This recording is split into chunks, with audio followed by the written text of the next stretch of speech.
access to the device's web page and log in with the corresponding credentials. Click the Settings tab, then click Data Management.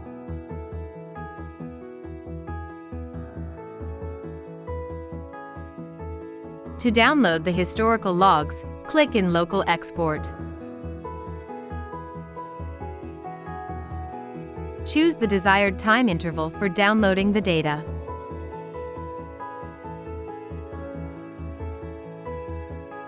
Download the complete dataset or choose individual devices according to your requirements. Click Export Data to download the historical log.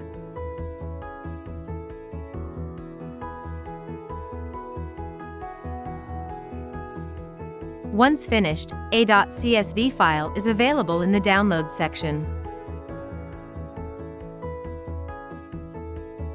This example corresponds to data gathered from PM5560.